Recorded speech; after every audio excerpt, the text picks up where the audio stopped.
increasing. Now all of you see this experiment. See, balloon is increasing or decreasing? Decreasing. What we applied on the syringe? Pressure.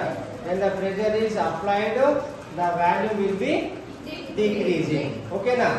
Next. So gases are highly.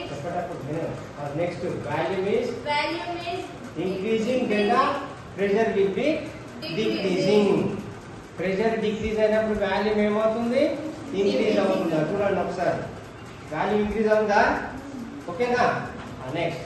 So gases are highly compressible as compared to solids and liquids.